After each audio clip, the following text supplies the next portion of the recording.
महाराष्ट्र के एक छोटे से गांव में मीरा नाम की एक युवती रहती थी जो अपनी दया और मुस्कान के लिए जानी जाती थी। मीरा का जीवन साधारण था और उसे छोटी छोटी चीजों में ही खुशी मिलती थी। उसका परिवार बहुत संपन्न नहीं था, लेकिन वे एक दूसरे से जुड़े हुए और संतुष्ट थे।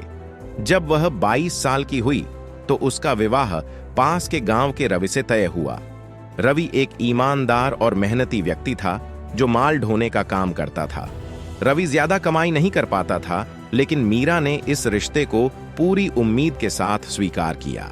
जैसे ही मीरा अपने ससुराल आई, उसकी दयालुता और बढ़ गई। वह मृदुभाषी और सौम्य थी, हर मुश्किल का सामना मुस्कान के साथ करती। वह अपनी सास ससुर की अपने माता पिता की तरह सेवा करती, अक्सर सूरज निकलने से पहले उठकर कामों में लग जाती और कभी शिकायत नहीं करती। गांव के लोग उसकी निस्वार्थ सेवा की सराहना करते थे और कई लोग उसकी निष्ठा के प्रशंसक थे। लेकिन मीरा के लिए जीवन आसान नहीं था।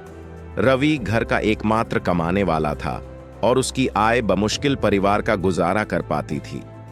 रवि लंबी दूरी तक गाड़ी चलाता था, तड़के निकलता और देर रात थका हुआ घर लौटता।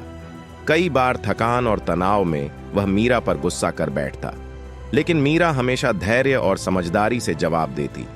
वह मानती थी कि विवाह एक ऐसा बंधन है जिसमें प्रेम और सम्मान से सब सहा जा सकता है। एक शाम जब मीरा रसोई में खाना बना रही थी, रवि घर आया और बहुत चिंतित दिख रहा था। वह एक छोटे से हादसे में शामिल हो गया था और सोच में था कि अब नुकसान की भरपाई कैसे होगी। जो थोड़ी बहुत बचत उसने की थी वह अब खर्च हो चुकी थी और उसे नहीं पता था कि परिवार की जरूरतों को कैसे पूरा करेगा। मीरा ने उसके कंधे पर हाथ रखकर कहा, सब ठीक हो जाएगा, हम मिलकर रास्ता निकालेंगे। उसने कुछ पैसे कमाने के लिए पड़ी होसियों के लिए कढ़ाई का काम करने और बाजार में अचार, मिठाई जैसे खाने की चीजें बेचने का सुझाव दिया।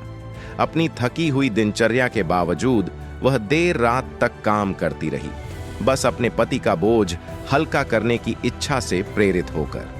समय के साथ परिवार की आर्थिक परेशानियां बढ़ती गईं, लेकिन मीरा का मनोबल कभी नहीं डिगा।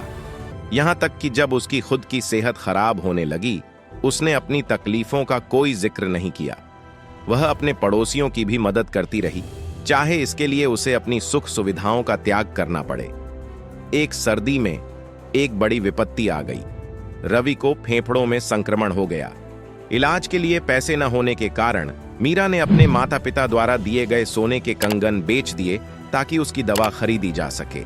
उसे रवि को इस हालत में देखकर बहुत तकलीफ होती थी, लेकिन उसने दिन रात उसकी सेवा की। उसने अपने आराम और खाने पीने की परवाह की बिना उसके स्वास्थ्य का ख्याल रखा। हालांकि रवि ठीक हो गया, मीरा की सेहत धीरे धीरे बिगड़ती गई। सालों की कड़ी मेहनत और त्याग ने उसे कमजोर बना दिया था।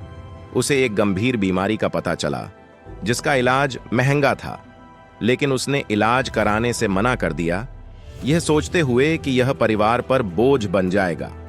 उसने रवि से कहा, मैंने तुम्हारे साथ एक खूबसूरत जीवन जिया है, अब मैं तुम्हारे लिए बोझ नहीं बनना चाहती। अपनी बिगड़ती सेहत के बावजूद उसने अपने परिवार का ख्याल रखना नहीं छोड़ा। गांव में उसके बारे में लोग जानने लगे और उसके त्याग की चर्चा होने लगी।